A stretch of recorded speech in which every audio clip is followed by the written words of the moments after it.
Buenos días. Pues bien, hermanos, habiendo ya orado por este tiempo, por la predicación de su palabra, pues lo siguiente que tenemos que hacer es abrir su palabra. Y desde hoy vamos a comenzar el estudio consecutivo de un nuevo libro. Esta vez vamos a ir al Antiguo Testamento y vamos a estar estudiando el libro del profeta Habacuc. Así que si sois tan amables, buscar allí en vuestras Biblias el libro del profeta menor, Habacuc. Y para introducir un poco el tema, mientras lo estáis buscando allí, quisiera leer dos pasajes que no son, por supuesto, de Habacuc, pero que nos permiten un poco ir a la idea que Habacuc nos está expresando y nosotros identificarnos con ella también, por supuesto. Una va a ser del libro de Eclesiastés y la otra va a ser del Salmo 73.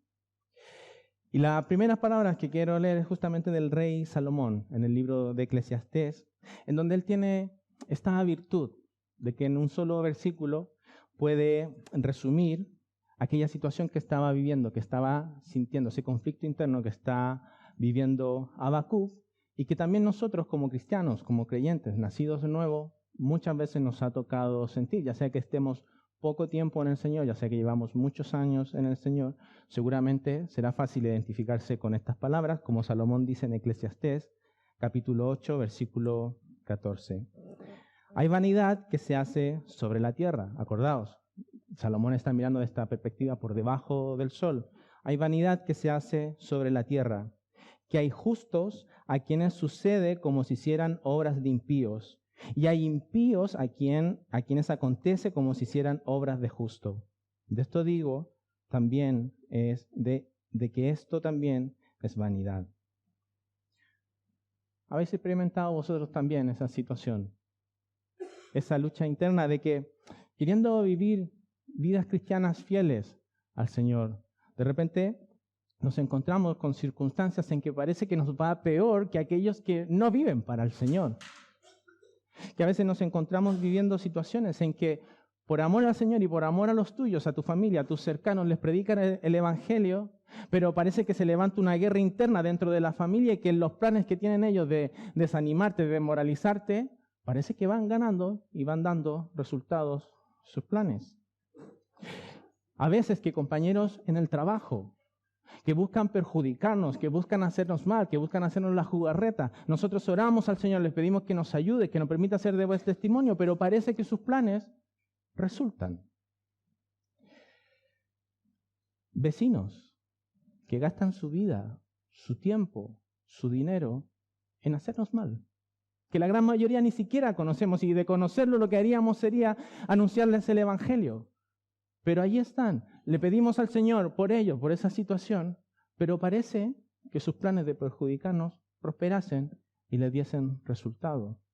Y así podríamos seguir con innumerables situaciones. Muchos de aquí estamos, hermanos, porque quienes nos gobernaron no hicieron lo que tendrían que haber hecho. Y oramos, pero esas situaciones en estos países parece que siguen empeorando. Y oramos por nuestros líderes de aquí. Parece que solo estuviésemos en otra parte de ese ciclo que nos sacó de nuestras propias tierras. Acompañadme al segundo pasaje que quería leer en el Salmo 73. Y vamos a leer aquí una porción más grande del versículo 1 al 12. Salmo 73.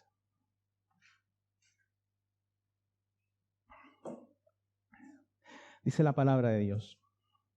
Ciertamente es bueno Dios para con Israel, para con los limpios de corazón. En cuanto a mí, casi se deslizaron mis pies, por poco resbalaron mis pasos, porque tuve envidia de los arrogantes, viendo la prosperidad de los impíos, porque no tienen congojas por su muerte, pues su vigor está entero. No pasan trabajos como los otros mortales, ni son azotados como los demás hombres. Por tanto, la soberbia los corona. Se cubren de vestido de violencia. Los ojos se les saltan de gordura, logran con creces los antojos del corazón, se mofan y hablan con maldad de hacer violencia, hablan con altanería, ponen su boca contra el cielo y su lengua pasea la tierra. Por eso Dios hará volver a su pueblo aquí y aguas en abundancia serán extraídas para ellos y dicen, ¿cómo sabe Dios? ¿Hay conocimiento en el Altísimo? He aquí estos impíos, sin ser turbados del mundo, alcanzaron riquezas. ¿Has vivido tú esa experiencia, ese conflicto en tu interior, en tu ser? ¿Por qué tanto engaño? ¿Por qué tanta maldad? ¿Y por qué pareciese que los que actúan de esa forma prosperaran y les fuesen bien? Disfrutaran de la vida. ¿Es que no debiese ser al contrario? ¿Que a los que le hacen mal les va mal? Habacuc también vivió estas luchas. Él también tuvo que pelear contra estos conflictos internos de que ver que los injustos, aquellos que actúan mal pero que persiguen a los justos, a los que hacen el bien, parece que fueran ellos los que disfrutaran de la vida, actuando de esa forma delante de los mismos ojos de Dios, pero parece que viviesen sin consecuencia alguna. Pues en estos breves 3 capítulos del libro del profeta Habacuc, con esta teología tan profunda que vamos a ver aquí, pese a ser tan corto, nos hablará justamente de cómo entonces nosotros debemos enfrentar a este mundo que se aleja, que se pierde cada vez más y más de Dios, y que no es otra forma más que vivir aferrados a nuestro Dios. No vivir por nuestros propios ojos, sino vivir por los ojos de la fe en nuestro Dios. Así es como nuestra vida coge la perspectiva correcta, viviéndose en los ojos de la fe en nuestro Dios. Vamos a estar en la porción que es la primera división natural del texto, en el capítulo 1, del versículo 1 al 11, en donde tenemos esta estructura que lleva a llevar el libro y que lo vamos a ver luego adelante. La pregunta de Habacuc, en los versículos del 1 al 4, esa queja que él está mostrando delante de Dios, y los versículos del 5 al 11 está la respuesta de Dios al profeta Habacuc en cuanto a esa queja. Hoy no vamos a llegar más lejos que los primeros 4 versículos. Vamos a estar estudiando la primera queja de Habacuc delante de Dios, pero para tener ese contexto completo de la situación que está ocurriendo allí, pues vamos a leer en el capítulo 1 del versículo del 1 al 11. Si me acompañáis allí, si queréis seguir la lectura. Libro del profeta Habacuc, capítulo 1, versículo 1. La profecía que vio el profeta Habacuc. ¿Hasta cuándo, oh Jehová, clamaré y no oirás? Y daré voces a ti a causa de la violencia y no salvarás. ¿Por qué me haces ver iniquidad y haces que vea molestia? Destrucción y violencia están delante de mí, y pleito y contienda se levantan. Por lo cual la ley es debilitada y el juicio no sale según la verdad. Por cuanto el impío asedia al justo, por eso sale torcida la justicia. Mirad entre las naciones y ved, y asombraos, porque haré una obra en vuestros días que aun cuando se os contare, no la creeréis. Porque he aquí, yo levanto a los caldeos, nación cruel y presurosa, que camina por la anchura de la tierra para poseer las moradas ajenas. Formidable es y terrible, de ella misma procede su justicia y su dignidad. Sus caballos serán más ligeros que leopardo y más feroces que lobos nocturnos, y sus jinetes se multiplicarán, vendrán de lejos sus jinetes y volarán como águilas que se apresuran a devorar. Toda ella vendrá a la presa, el terror va delante de ella y recogerá cautivos como arena. Escarnecerá a los reyes y de los príncipes hará burla. Se reirá de toda fortaleza y levantará terraplén y la tomará. Luego pasará como el huracán y ofenderá atribuyendo su fuerza a su Dios. Pues de esta porción solo vamos a estar en los primeros 4 versículos, donde solo nos llegaremos a ver esta primera queja que Habacuc hace allí y que la podríamos parafrasear un poco de por qué Dios permite esta creciente maldad en Judá sin ser castigada. Y antes de entrar al estudio en sí de estos 4 versículos, tenemos que invertir un poco de tiempo, hermanos, en cuanto a lo que es el contexto del libro de Habacuc, a lo que es el profeta, lo que estaba ocurriendo en aquella época, cuando él escribió el libro, quién era este profeta, cuáles son los antecedentes que tenemos de él. Y lo tenemos que hacer, hermanos, porque tristemente Habacuc está dentro de ese grupo de profetas, los profetas menores, no porque sean menores en importancia, sino por la duración de sus libros, pero son de los que son menos leídos, menos conocidos. Por lo tanto, es importante recordar en dónde lo que está ocurriendo cuando se escribe este libro. En cuanto a Habacuc, ¿qué sabemos de Habacuc? ¿Qué nos dice su propio libro de él? Pues tenemos muy poquitas cosas, la verdad. Sabemos que su nombre significa abrazar, e incluso no está seguro si está en que él es el que abraza o es él el abrazado. Solo sabemos que su nombre es abrazar. Pero también hay algunos comentaristas que ven en la conclusión del libro, en el capítulo 3, una probabilidad de que a lo mejor Habacuc fue músico y que dentro de ese trabajo de músico él trabajase en un oficio levítico en el templo. En el capítulo 3 de este libro, en el versículo 9, concluye diciendo: al jefe de los cantores sobre mis instrumentos de cuerda. Y hermanos, esto no es información por información, ¿sabéis? De hecho, si fue músico o no lo sabemos. Pero, por ejemplo, este dato que tenemos aquí, al jefe de los cantores sobre mis instrumentos de cuerda, ¿sabéis lo que implica? Que el capítulo 3, que una sección de ese capítulo es tan conocido por nosotros, Habacuc quiere que se cante. Habacuc quiere que ese sea un himno de victoria, un himno de confianza en Dios en medio de las circunstancias que él está viviendo allí. ¿Os dais cuenta de la importancia de lo que estamos viendo? En cuanto al tiempo en que se escribió, en cuanto al tiempo que Habacuc vivía cuando él estaba allí, lo seguro, hermanos, es que Habacuc era un profeta, como lo que conocemos, preexílico, un profeta que le tocó anunciar el juicio que vendría sobre Judá y que sería devastado, arrasado por este imperio de Babilonia. De hecho, en esta porción que hemos estado leyendo en el capítulo 1, en el versículo 6, se menciona directamente Babilonia, pero fijaos en el estado que se enuncia. Dice: porque aquí yo levanto a los caldeos, nación cruel y presurosa. Yo levanto a los caldeos, yo levanto a esta nación cruel y presurosa que camina por la anchura de la tierra para poseer moradas ajenas. Por eso sabemos que era un profeta preexílico, porque esa nación que iba a arrasar Judá, el Señor, como muestra aquí, luego lo estudiaremos, comenzaba a levantarse, comenzaba a forjarse lo que vamos a conocer luego como el imperio babilónico. Este antecedente tenemos, y también tenemos el antecedente del propio estado espiritual que está viviendo allí el reino de Judá, el reino del sur, y habla de violencia, habla de una impiedad, habla de idolatría, que justamente cuando esto más se dio fue en esa última época antes de que el juicio del Señor llegara delante de ellos.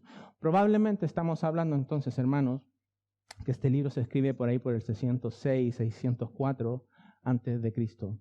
Y como he dicho anteriormente, esto no es dar información por dar información, porque lo primero que tenemos es que nos sirve para ubicar quiénes fueron los contemporáneos del profeta Habacuc. Por ejemplo, si es correcta la fecha en la cual tenemos, Jeremías, Nahum, Sofonías, serían contemporáneos, serían personas que vivieron junto con él. Pero nos sirve también, hermanos, para sacar aspectos de nuestro buen Dios. Tenemos un Dios justo, un Dios santo, pero también un Dios bueno, que una y otra vez envía a tantos profetas para anunciar a aquella Judá idólatra, dura de cerviz, a que se arrepientan. El juicio viene por vuestra dureza de corazón. El juicio viene, Babilonia va a arrasar con vosotros una y otra vez a un Dios tan bueno enviando a sus profetas. Pero también esto nos ayuda, este contexto que estamos viendo aquí, hermanos, en cuanto a la confianza que debe tener todo creyente en nuestro Dios, en nuestro Señor.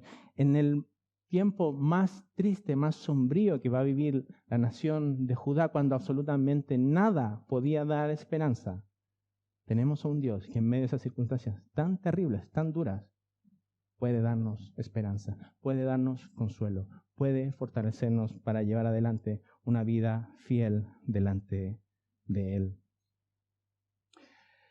En cuanto a la estructura del libro que tenemos aquí adelante, pues tenemos que decir que es un libro diferente a cualquiera de los otros profetas que tenemos en la Biblia. ¿Por qué? Porque en primer lugar no comienza con un profeta anunciando el juicio de Dios hacia la nación, sino que comienza con un profeta pidiéndole a Dios que por el estado de la nación envíe su juicio. Comienza de una forma distinta, denunciando la terrible situación en la cual el pueblo se comportaba.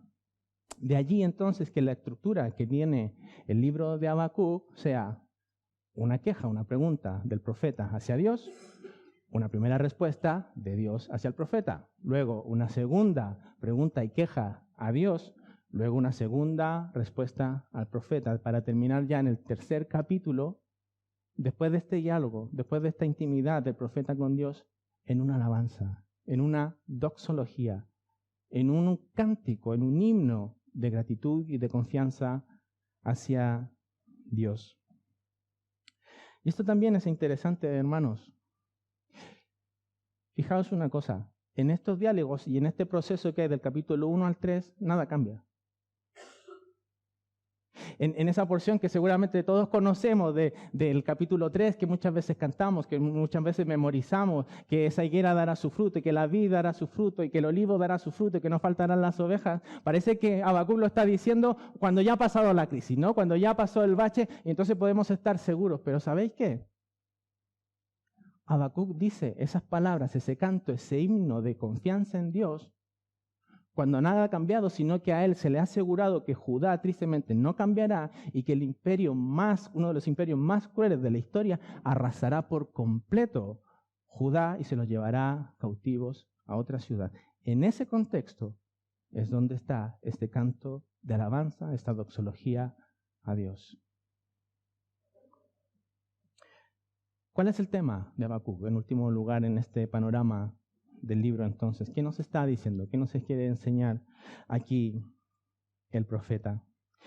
Es evidente, un poco por lo que, si alguien conoce ya este libro o por lo que hemos estado hablando, hay un proceso, hay un cambio, hay una transformación en la vida del profeta. Al comienzo se acerca a Dios con interrogantes, con dudas, con quejas, porque a su parecer, pues parece que Dios está tardando un poco, parece que hay un tipo de inacción de Dios en medio de esa circunstancia. Y así avanzamos al capítulo 2, pero al capítulo 3, sin que nada cambie, pero a raíz de esa conversación, de esa intimidad, pues Habacuc ya no va a estar centrado en las cosas, ya no va a estar centrado en lo que su vista ve, sino que va a estar centrado en su Dios. De allí que entonces saquemos la lección de este libro. Y está en este mismo libro, en el capítulo 2, en el versículo 4. Si tenéis allí abierto Habacuc, capítulo 2, versículo 4. Dice, he aquí que aquel cuya alma no es recta se enorgullece, atención, mas el justo por su fe vivirá. Ahí está el corazón de este libro, aquí está la enseñanza, el tema de lo que ve.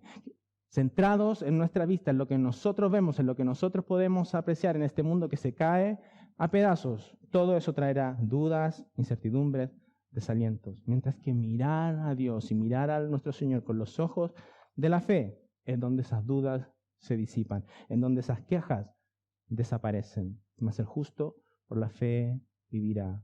Aquel libro, aquel profeta que comienza poniendo un signo de interrogación a Dios, termina poniendo finalmente signos de exclamación a Dios, poniéndose, fijándose en Él, en aquel Padre amoroso, en aquel Padre santo, en aquel Padre justo, puede encontrar ánimo y consuelo para seguir viviendo en medio de ese mundo. Mas el justo por la fe vivirá.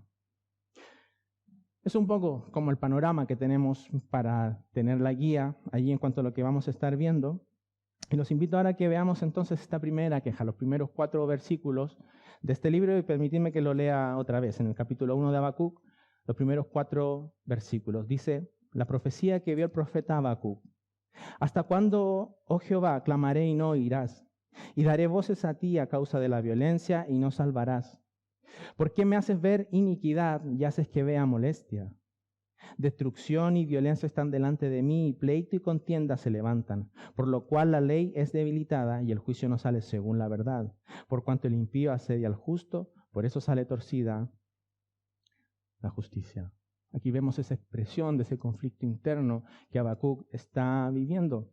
En este supuesto aparente silencio de Dios, esta supuesta aparente inacción de Dios en cuanto a esa prosperidad de la maldad que está ocurriendo dentro de Judá. Y lo primero que nos llama la atención es justamente eso. Esto es una queja del profeta delante de Dios. ¿Pero es una queja irreverente? ¿Significa esto entonces que nosotros podemos ir delante de Dios y decirle cualquier cosa y de la forma que se nos antoje? Pues evidentemente que no, hermanos. sino que lo que está expresando Habacuc es lo que decimos. Su conflicto interno, lo que él no logra entender y lo está llevando delante de Dios. Vamos a ver más adelante el mismo tema, el mismo texto nos muestra que le está arrastrando a tener conclusiones equivocadas. Lo vamos a ver, lo vamos a estudiar, pero eso no significa que él esté actuando de una manera irreverente delante de Dios, de que vea incredulidad, de que él vea desconfianza delante de Dios. ¿Por qué decimos esto? Porque en primer lugar, lo que él hace es orar. Lo primero que él hace es buscar al Señor, expresar delante de Dios ese conflicto que él está viviendo. ¿Hasta cuándo, oh Jehová, clamaré? Daré voces a ti. Él está llevando a los pies del Señor esa situación que él está viviendo. Él no está hablando esto en medio del pueblo. Chicos, que no sirve de nada orar. ¿Por qué le estaba orando yo al Señor y no cambia nada? Esto no sirve. No estamos hablando de alguien que está debilitando, enfriando su vida espiritual, sino de alguien que va lícitamente delante de Dios a expresar esa duda que hay en él. ¿Queréis ver palabras realmente arrogantes e irreverentes? Pues en este mismo Salmo 73 que hemos leído al comienzo, fijaos en los versículos del 8 al 11, de estos que, como la forma en que se expresan delante de Dios, como la forma en que ven a Dios. Salmo 73, versículos 8 al 11, dice, hablando de estos malvados, de estos impíos, dice, se mofan y hablan con maldad de hacer violencia, hablan con altanería, ponen su boca contra el cielo y su lengua pasea por la tierra. Por eso Dios hará volver a su pueblo aquí y aguas en abundancia serán extraídas para ellos. Y dicen, ¿cómo sabe Dios? Y hay conocimiento en el Altísimo. ¿Veis las palabras arrogantes de los hombres sin Dios? ¿Veis la forma de expresarse soberbia? Es que ni siquiera se están poniendo iguales a Dios. Se están poniendo por sobre Dios. ¿Quién me va a juzgar? ¿A mí? ¿Dios? ¿Os dais cuenta, hermanos, que hay mucha diferencia en cuanto a lo que es expresarse de manera irreverente delante de Dios? Pues no es esto lo que está haciendo el profeta Habacuc. No es la queja de alguien que está hablando de que Dios no sirve, de que Dios no puede, de que Dios no es todopoderoso, que Dios no es sabio. No es alguien que está enfriando su vida espiritual. Fijaos en este detalle, en este mismo versículo 2 que nos está hablando. Habacuc tenía una vida de oración. En otra versión del versículo 2 dice, ¿hasta cuándo, Señor, he de pedirte ayuda? Está mostrando ese matiz de que esta no era la primera vez que Habacuc estaba orando por esta situación. Fijaos lo interesante y lo importante de esto. Habacuc está viendo una situación, parece que cada vez empeora más y más y más. Él está orando, parece que nada cambia delante de sus ojos. En vez de decir, bueno, esto ya no sirve, ¿para qué seguir orando? Habacuc sigue orando, sigue llevando delante de Dios esta situación. ¿Os dais cuenta de lo que aprendemos allí, de esta dependencia que tiene Habacuc en medio de esta situación? Es que es lo lógico, ¿no? ¿A quién más se podía recurrir? ¿Dónde más se podía ir? ¿Dónde más poder ser fortalecido? ¿Dónde más poder encontrar socorro? Si no, solo en Dios. Parecía que había una inacción de parte de Dios en medio de la situación, pero Habacuc muestra su confianza en que solo Dios podía actuar en medio de su situación, tanto en la nación como en su propia vida.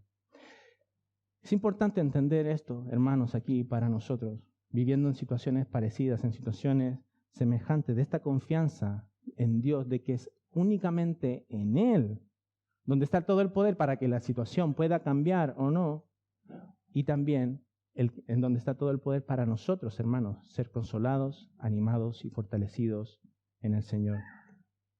Hay un grave peligro aquí de no considerar esto, lo que está ocurriendo aquí en Habacuc, esta confianza. Y vamos otra vez al Salmo 73, para que veáis allí el peligro que se corre de no confiar en el Señor, de no perseverar en el Señor. Salmo 73. Y vamos a leer otra vez todo el Salmo y vamos a llegar a los versículos del 13 al 17, que es el que quiero que veamos allí.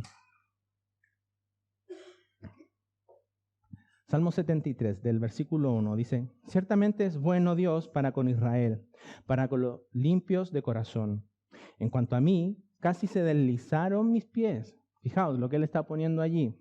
Casi se deslizaron mis pies, por poco resbalaron mis pasos. ¿Por qué? Versículo 3.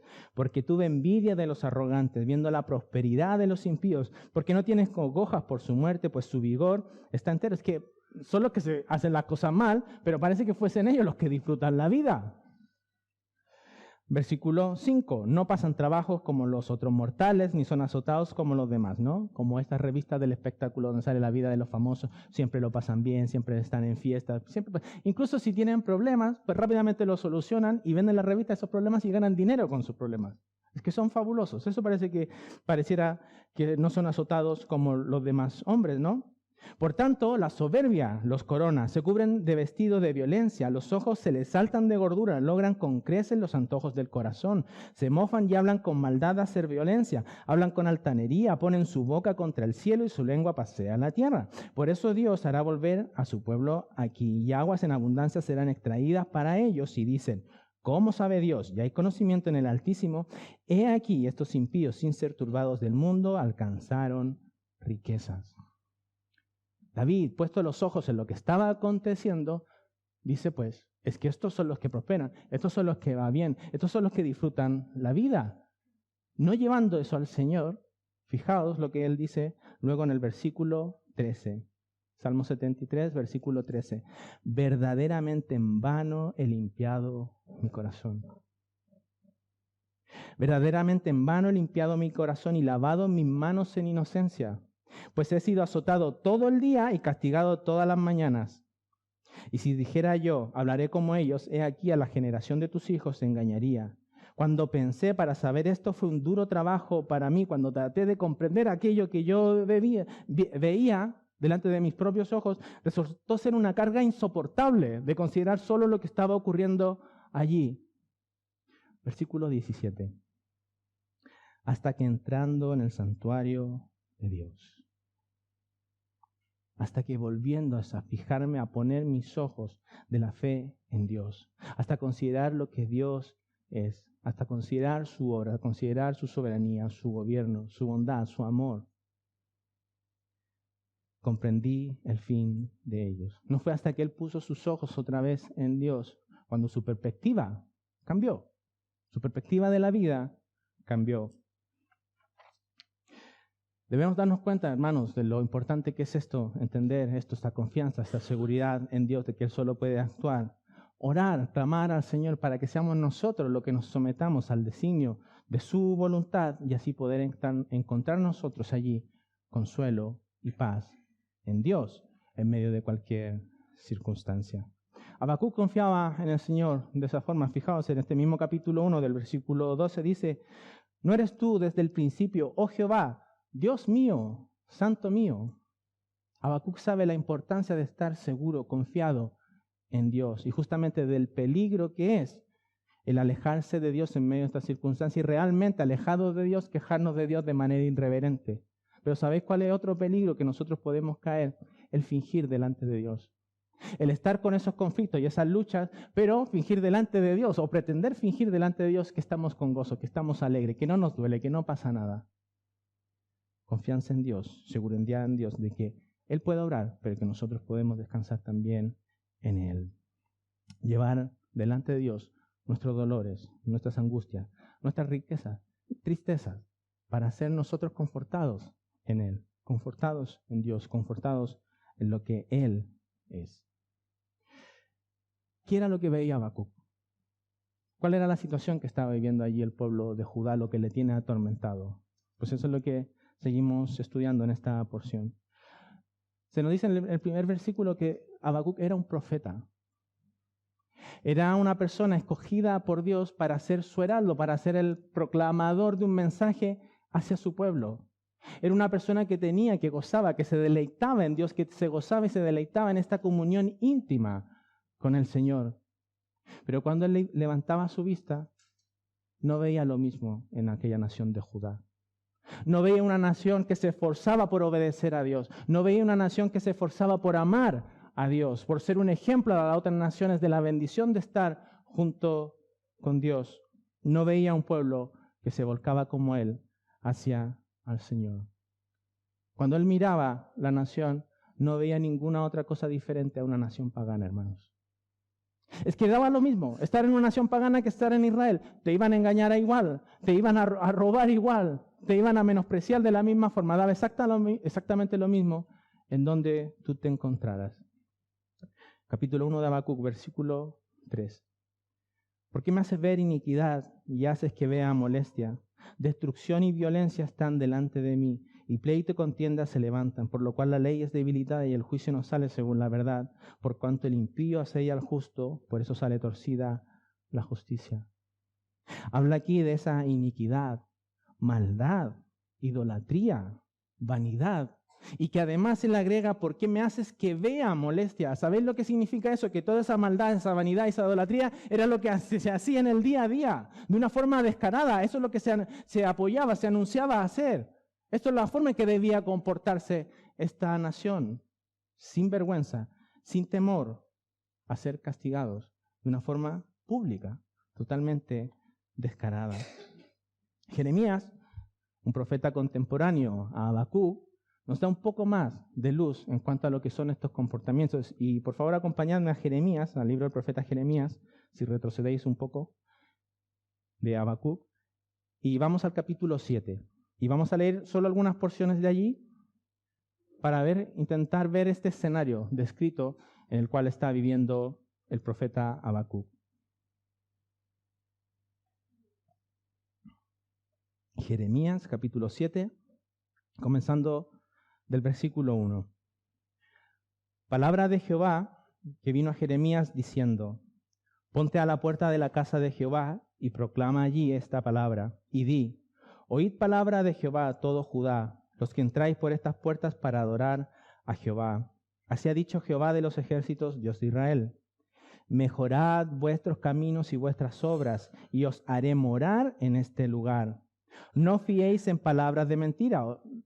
Poner atención, hermano, cómo él está describiendo, cómo el Señor está describiendo lo que está ocurriendo allí. No fiéis en palabras de mentira diciendo: Templo de Jehová, templo de Jehová, templo de Jehová es este. Pero si mejorareis cumplidamente vuestros caminos y vuestras obras, si con verdad hiciereis justicia entre el hombre y su prójimo, y no oprimiereis al extranjero, al huérfano y a la viuda, y en este lugar derramaréis la sangre inocente, ni anduviereis en pos de dioses ajenos para mal vuestro. Si dejaban de hacer esas cosas, os haré morar en este lugar, en la tierra que di a vuestros padres para siempre. He aquí, vosotros confiáis en palabras de mentira que no aprovechan. Versículo 9, hurtando, matando, adulterando, jurando en falso, incensando a Baal y andando tras dioses extraños que no conocisteis.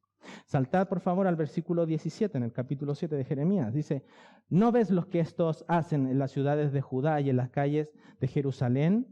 Los hijos recogen la leña, los padres encienden el fuego y las mujeres amasan la masa para hacer tortas a la reina del cielo y para hacer ofrendas a dioses ajenos, para provocarme a ira. Saltamos al versículo 23. Mas esto les mandé diciendo: escuchad mi voz, y será vosotros por Dios, y vosotros me seréis por pueblo, y andad en todo camino que os mande para que os vaya bien. Y no oyeron ni inclinaron su oído.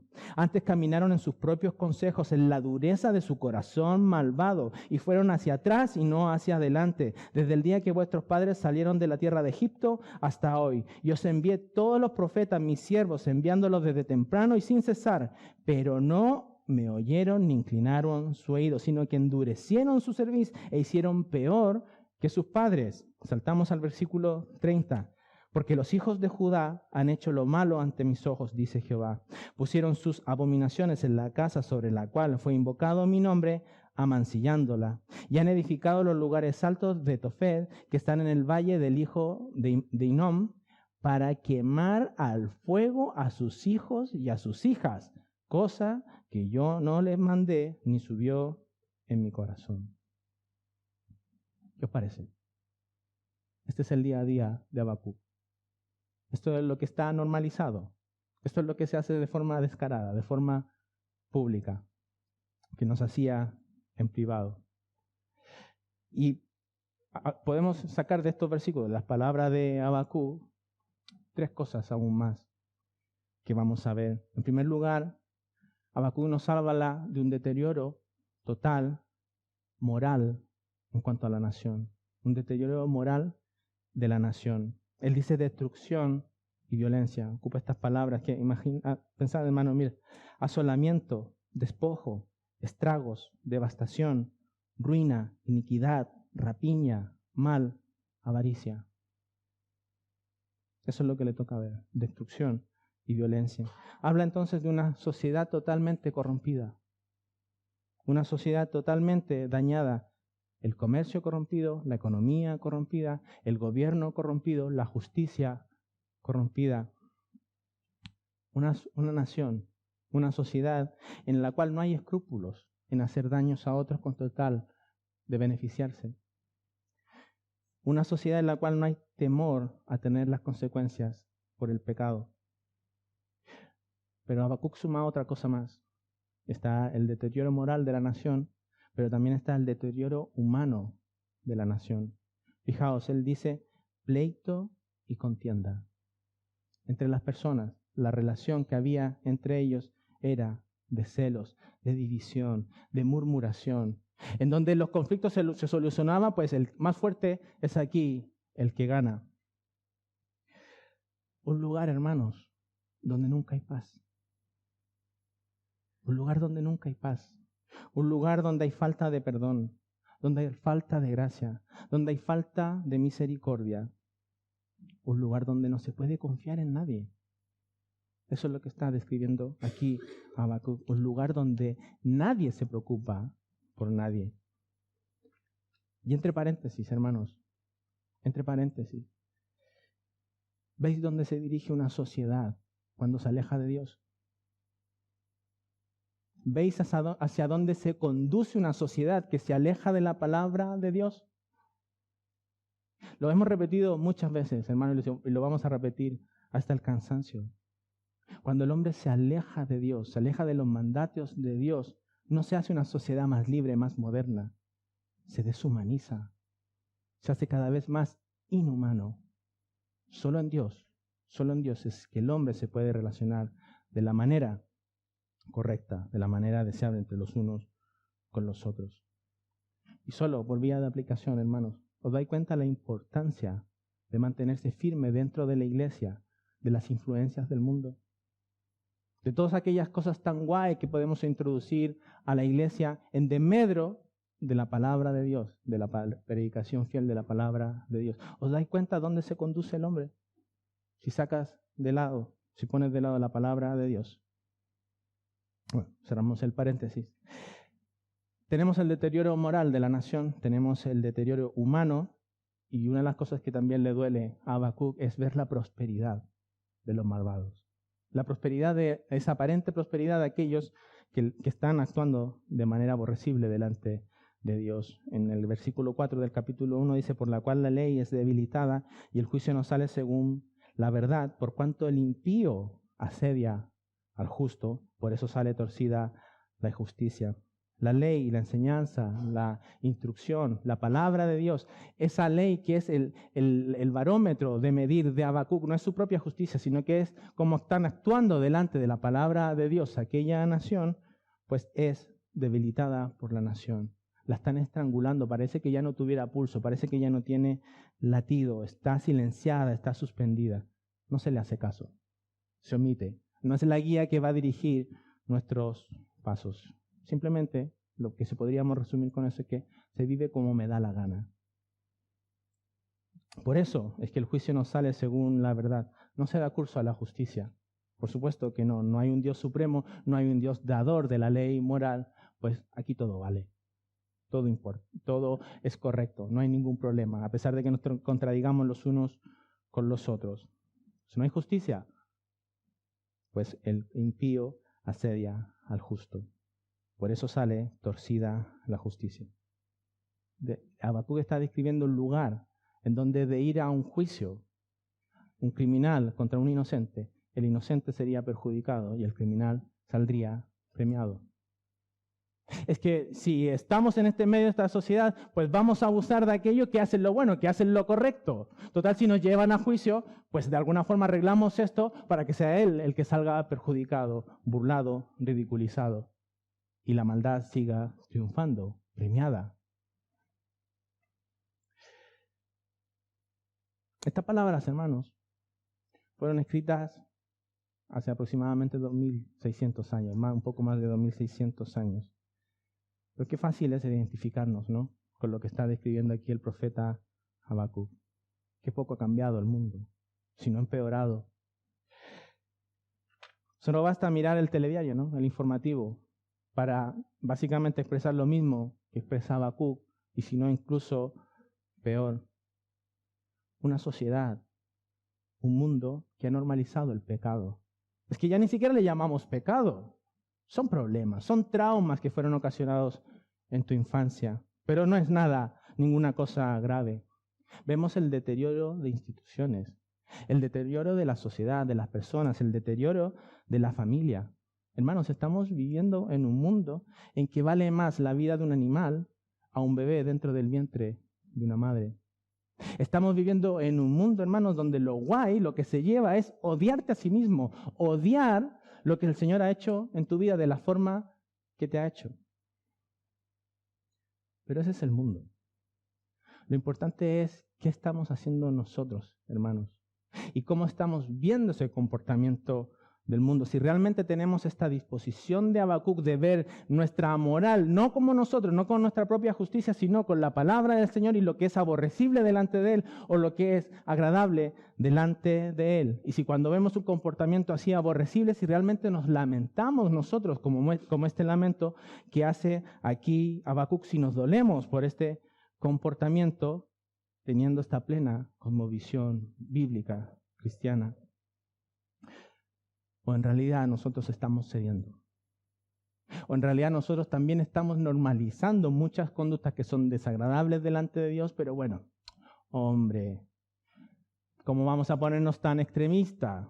Todos lo hacen, es la sociedad, eso es lo que está de moda. Vivimos en medio de esta sociedad moderna y liberal. ¿Cómo voy a permitir yo ser el bicho raro? Porque no veo lo que todos ven, porque no escucho lo que todos escuchan, porque no hablo como todos hablan. Es que ¿cómo voy a permitir que mis hijos sean tratados como bichos raros por no hacer lo que todos hacen? Es que no pasa nada. Hermanos, esto es serio. Nosotros podemos ser influenciados. Y solo un ejemplo más. Pero parece que hoy en la vida del cristiano todo estuviese basado en la ideología de género, ¿no? Parece que si no hubiese ideología de género, nosotros podríamos mandar a nuestros hijos tranquilamente, porque ahí no les van a enseñar nada antibíblico. Parece que si no hubiese ideología de género, nosotros podríamos sentar a nuestros hijos delante del televisor, porque ahí no van a ver nada antibíblico. Parece que si no hubiese de esta ley de igualdad de género, parece que no habría temas por qué salir a marchar a la sociedad, a hacer protestas ahí en la calle, de lo bien que está esta sociedad, ¿no? Habacuc ve este panorama desde una perspectiva bíblica en cuanto a lo que Dios es aborrecible o lo que Dios ama. Ve su entorno y ve que ahí simplemente no hay esperanza. Lleva esta situación delante de quien es absolutamente poderoso para actuar ante el mal, pero también actuar en su propia vida para ser animado, para ser consolado. Esta confianza es lo que nos lleva a nuestro tercer y último punto. Esta confianza que demuestra Habacuc y cómo, por vía de aplicación, nosotros debemos confiar más aún, hermanos, más aún cuando nosotros miramos a Dios, vemos a nuestro Señor Jesucristo y su obra en la cruz por la cual nosotros hemos sido salvados, reconciliados, perdonados.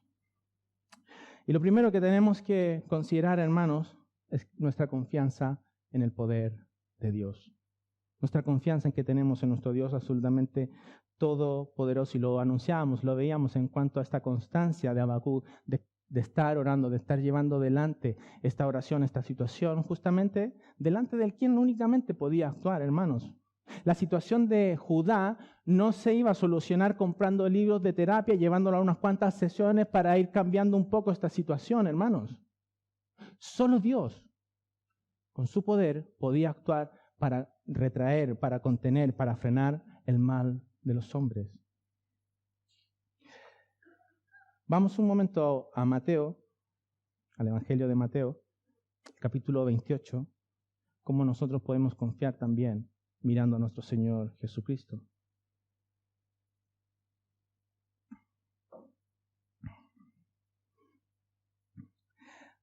Mateo capítulo 28, Evangelio de Mateo capítulo 28, versículos del 16 al 20. Pero los 11 discípulos se fueron a Galilea, el monte donde Jesús le había ordenado. Y fijaos este detalle que nos da en el versículo 17. Y cuando le vieron, le adoraron, pero algunos dudaban. Algunos dudaban. ¿Qué es lo que ocurre luego? Que en el libro de Hechos, del relato de los Hechos de los Apóstoles, no vemos apóstoles que dudan. No vemos a apóstoles que están dudando en su interior, sino que vemos a apóstoles que están dispuestos a dar su vida por la predicación del Evangelio. ¿Qué fue lo que cambió? ¿Qué fue lo que provocó esa transformación? Versículo 18. Y Jesús se acercó y les habló diciendo: Toda potestad me es dada en el cielo y en la tierra. Por tanto, id y haced discípulos a todas las naciones, bautizándolos en el nombre del Padre y del Hijo y del Espíritu Santo, enseñándoles que guarden todas las cosas que os he mandado, y he aquí, yo estoy con vosotros todos los días hasta el fin del mundo. Amén. Podemos descansar, podemos confiar en Dios, porque tenemos a un gran Salvador que tiene toda potestad. Él es soberano, Él gobierna esta creación. Esto no va descontroladamente, pero también un Salvador que está en nosotros, que vive en nosotros, que envió a su propio Espíritu para gobernarnos, para edificarnos, para consolarnos, para animarnos, para fortalecernos. Otro aspecto para nosotros importante, hermanos, debemos confiar en la santidad de Dios. No debemos dudar de la santidad de Dios. Fijaos, Habacuc tampoco lo hace. En el capítulo 1 de Habacuc, fijaos lo que dice en el versículo 12 y 13. ¿No eres tú desde el principio, oh Jehová, Dios mío, santo mío? No moriremos, oh Jehová, para juicio lo pusiste, y tú, oh roca, lo fundaste para castigar. Versículo 13. Muy limpio eres de ojos para ver el mal, ni puedes ver el agravio. La situación está difícil delante de los ojos de Habacuc. Lo que está viendo es terrible, pero él sabe, él está seguro de que Dios no está pasando por alto el pecado. Él está seguro, él está confiado de que Dios no ha cedido ante su exigencia de un 100% de santidad. Habacuc está seguro y está confiado de que Dios no se ha convertido en el abuelito bonachón, ¿no? Ese abuelito que, bueno, lo perdona todo, porque lo que importa es la intención con la que tú vienes aquí y no tu comportamiento. No, hermanos, Habacuc está seguro y confiado de que Dios aborrece el pecado, de que Dios ama la santidad. Y esto también lo podemos afianzar y estar seguros y confiados nosotros mismos, si estamos en Cristo, si hemos nacido de nuevo, porque sabemos que para haber sido reconciliados, perdonados por Dios, Dios no hizo la vista gorda al pecado. No era que nosotros hicimos, bueno, nos comportamos un poco mejor que el resto y bueno, tanto tampoco tenía que perdonarnos Dios, sino que nosotros estábamos en medio de esa nación impía, incrédula, viviendo de manera aborrecible de Dios, y Dios no hizo la vista gorda al pecado, sino que tuvo que venir un inocente, un cordero sin mancha, a morir, a pagar en la cruz por aquella desobediencia, la culpa del pecado, de nuestra desobediencia, cargada en Cristo Jesús en aquella cruz, y su justicia impuesta a nosotros para ser perdonados, para vivir ahora para Dios, para haber sido reconciliados y tener vida eterna. Primera de Corintios, capítulo 6, versículos del 9 al 11. Primera de Corintios, capítulo 6, versículos del 9 al 11. ¿No sabéis que los injustos no heredarán el reino de Dios? No erréis. Ni los fornicarios, ni los idólatras, ni los adúlteros, ni los afeminados, ni los que se echan con varones, ni los ladrones, ni los avaros, ni los borrachos, ni los maldicientes, ni los estafadores heredarán el reino de Dios. Versículo 11. Y esto erais algunos. Nosotros estábamos allí. Nosotros éramos parte de esa nación que vivía, de esos hombres que vivían a espaldas de Dios, de manera aborrecible de Dios. Nosotros no éramos lo mejorcito que Dios encontró para perdonarnos, sino que estábamos absolutamente muertos y esclavizados a nuestro pecado. Y esto erais algunos, mas ya habéis sido lavados, ya habéis sido santificados, ya habéis sido justificados en el nombre del Señor Jesús y por el Espíritu de nuestro Dios.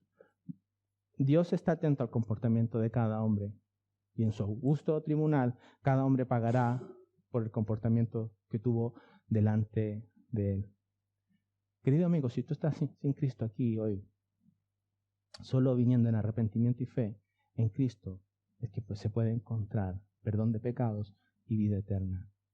No es suficiente con sentirse un poco mejor que el resto de la sociedad. Yo soy un buen padre, yo soy un buen trabajador, yo no he matado a nadie. Delante de un Dios 100% santo, nadie se puede sostener. Solo viniendo en arrepentimiento y fe en nuestro Señor Jesucristo, que Él en la cruz pagó allí toda la culpa de nuestro pecado y que por su justicia ahora nosotros vivimos en el poder del Espíritu, ya no para nosotros mismos, no para agradarlo a nosotros mismos, no para vivir de manera desagradable delante de Dios, sino para vivir para su gloria, para su honra. Otro aspecto, hermanos, que debemos poner cuidado es justamente de ser arrastrados por la vista. El problema que tenía Habacuc, el problema que le lleva de estar mirando lo que está sucediendo y ser arrastrado, sacar conclusiones equivocadas por lo que él está viendo, olvidando de poner la vista en su Dios. Y fijaos en esto, porque nosotros estamos de continuos involucrados en este problema también. Hay una situación difícil, parece que los malvados son los que prosperan. Los malvados hacen daños a los que se comportan de manera justa. Bueno, y estamos orando al Señor, estamos pidiéndole al Señor y pareciera que hubiese una inacción de Dios. Nuestras circunstancias, el poner atención a ellas, parece que nos están arrastrando a una conclusión lógica de que Dios no está actuando como nosotros debiésemos, o como nosotros nos gustaría que estuviese actuando Dios. Nosotros generalmente no solemos razonar ni llegar a las conclusiones como debiésemos hacerlo. Bueno, esto está ocurriendo, la maldad está prosperando, el malvado está triunfando, a nosotros nos toca estar sufriendo, pero yo no soy soberano. Yo no estoy en todos los lugares, yo no gobierno absolutamente casi nada. Yo no tengo todo el conocimiento, yo no tengo un plan para este mundo, es que no tengo ni siquiera la idea de lo que es un plan, ni tengo el poder para llevar adelante un plan. Bueno, considerando todo eso, seguramente mis conclusiones respecto a Dios son equivocadas. No, nosotros no actuamos así, ¿no? Nosotros actuamos rápidamente. Bueno, estamos orando por esto, la maldad está triunfando, nosotros perjudicados, estamos orando, Dios no escucha, Dios no puede, Dios no es poderoso, Dios me ha abandonado.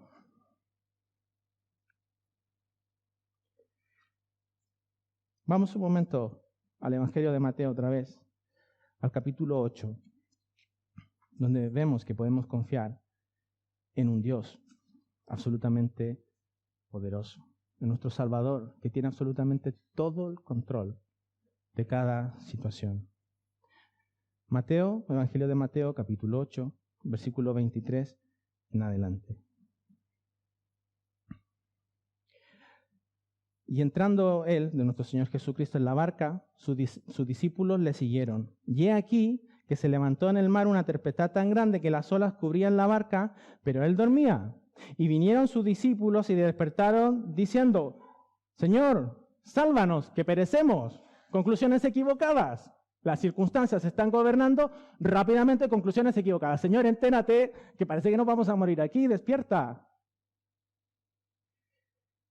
Él les dijo, versículo 26, ¿por qué teméis, hombres de poca fe?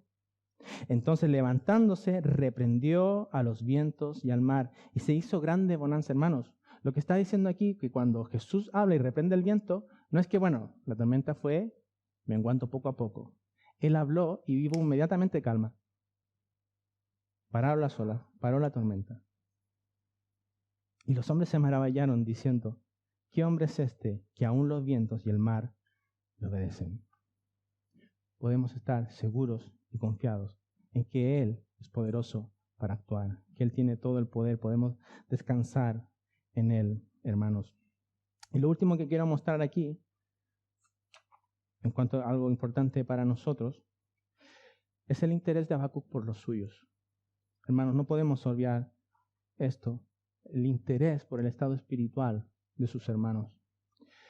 Cuando está hablando, cuando está mostrando, está expresando esta queja delante de Dios, Habacuc no lo hace riéndose. No lo hace así, bueno, no, esto no pasa nada, no son importantes, es una cosa, una petición más que yo te tenía para ti, Dios. Él está sufriendo. Es un lamento, es un clamor. Sin duda él está sufriendo por el estado espiritual de la nación, pero él también está sufriendo por los suyos. Cuando él dice, ¿por qué veo molestia? No solo ve actuando a los malvados, sino también ve el sufrimiento de aquellos que quieren vivir de manera justa y piadosa delante de Dios.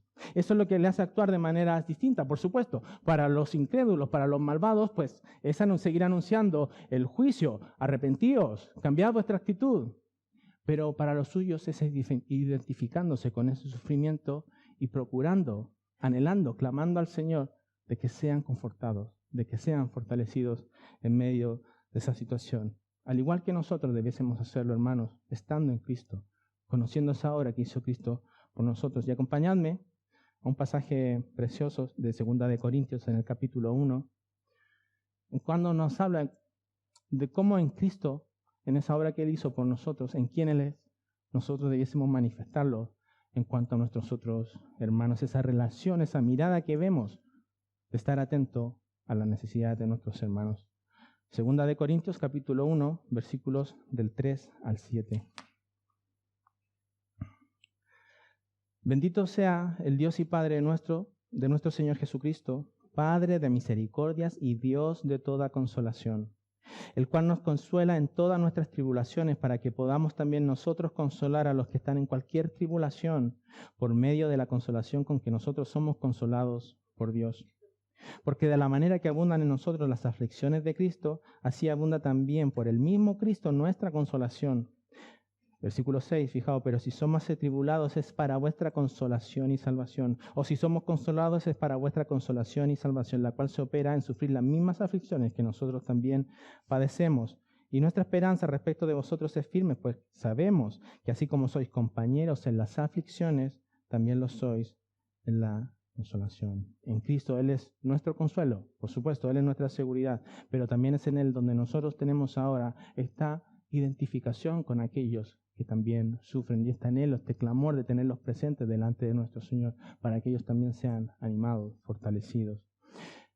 ¿Cómo no tener esta identificación, hermanos? ¿Cómo no estar constantemente clamando delante del Señor cuando sabemos que hay iglesias que se están desviando de la verdad del Señor, que están aceptando pensamientos de hombre en vez de la predicación fiel al Señor? ¿Cómo no tener este clamor, hermanos, cuando sabemos que hay hermanos que sufren aquí por abusos en sus trabajos, por haber sido traicionados por compañeros en el trabajo, por hermanos aquí que son ridiculizados por sus propios seres queridos, por confesarse cristianos, por predicar el Evangelio, por familiares que lo que desearían, el mayor deseo de sus vidas es verlos fuera de la iglesia, verlos renegando de Dios? ¿Cómo no tener identificación con esos hermanos como lo hace Habacuc?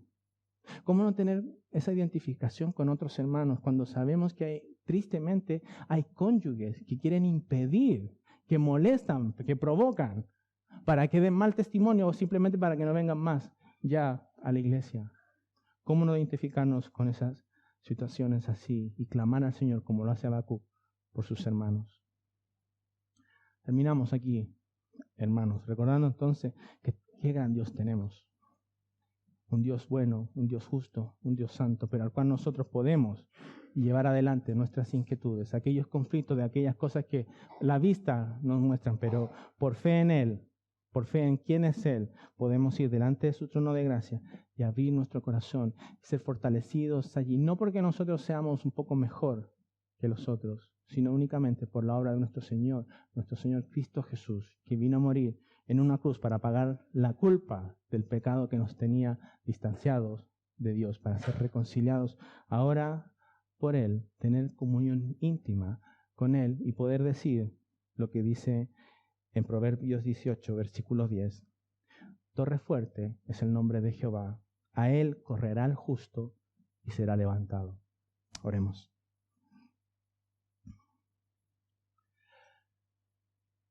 Amado Dios, te damos las gracias por poder acceder ante tu santo trono. Gracias por poder tener una relación contigo. Gracias, Señor, porque tú inclinas tu oído para escucharnos. Gracias porque sabemos que esta bendición no ha sido fruto de nosotros mismos, no ha sido porque nosotros te buscamos, ha sido por tu pura gracia y misericordia sobre nosotros.